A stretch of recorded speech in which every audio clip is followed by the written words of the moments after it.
Part 5. The Bundle. 5 years, one chat app, and the EU deal that ended without a fine. A sourced look at cloud economics. Every claim links to its source. Nothing here alleges a crime. The striking part is that it is all legal and disclosed. For years, if you bought Microsoft's Office suite, Teams came with it. Pre-installed, hard to remove, and, a rival argued, quietly subsidized by the thing you actually came to buy. That rival was Slack. And in 2020 it decided to make its grievance a legal one. To be clear up front, what follows is a 5-year arc of a complaint, an investigation, a preliminary charge, and a settlement, not a verdict. The case ended without anyone being found to have broken the law. On 22 July 2020, Slack Technologies filed a competition complaint against Microsoft with the European Commission. Slack accused Microsoft of illegally tying Teams to its dominant Office suite, force installing it for millions, blocking its removal, and hiding the true cost to enterprise customers. Slack.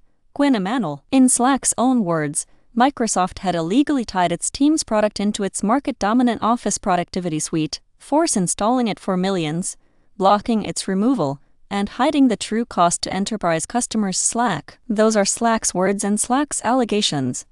Not findings, and not mine. For 3 years, not much moved in public. 40,721. Into whether Microsoft abused a dominant position by tying Teams to Office 365 and Microsoft 365, and by limiting interoperability with rival communication tools. European Commission. SiliconANGLE. Opening proceedings is the start of an inquiry, not the end of one. It says the regulator has questions, not that it has answers. Microsoft moved before it was charged. Effective 1 October 2023.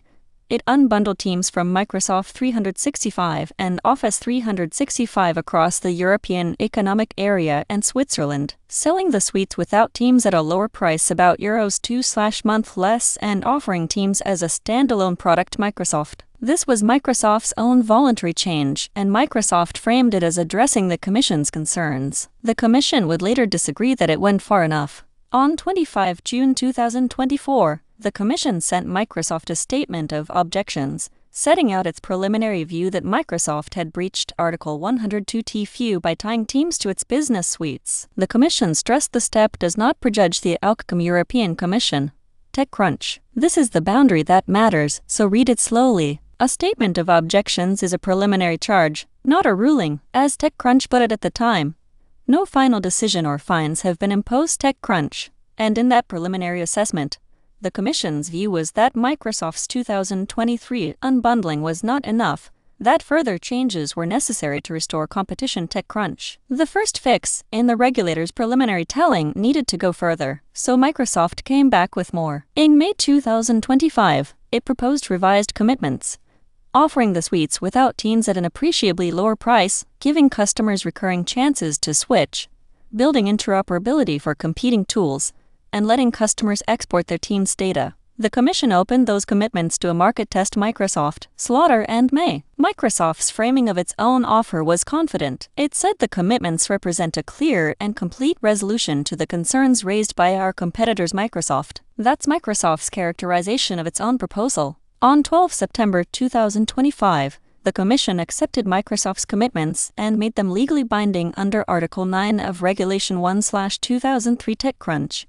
Loyens and Loaf. Here is the legal punchline, and it cuts both ways. An Article 9 decision, by design, resolves a case without any finding or admission that Microsoft infringed EU law, and without a fine. As Loyens and Loaf explain, Article 9 allows the Commission to make commitments legally binding without formally concluding whether an infringement occurred. Loyens and Loaf. What Microsoft is now bound to do is real.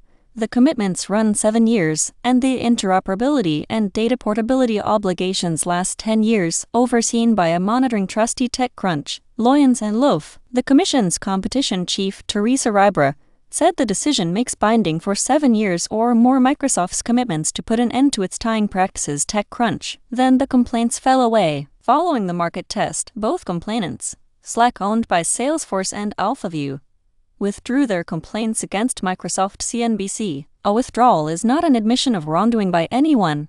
It is the parties stepping back. Microsoft did not treat this as a loss, and in fairness, the legal record supports its framing. The company said it is pleased to have resolved this matter, and characterized its commitments as a clear and complete resolution to competitor concerns. Microsoft. No infringement was found. No fine was paid. Opinion. Michael, I'm not telling you Microsoft broke the law. The commission never found that. The case closed without a finding, and there was no fine, so neither will I. What I keep turning over is the shape of it. 5 years, 2 rounds of fixes, a binding 10-year leash on interoperability.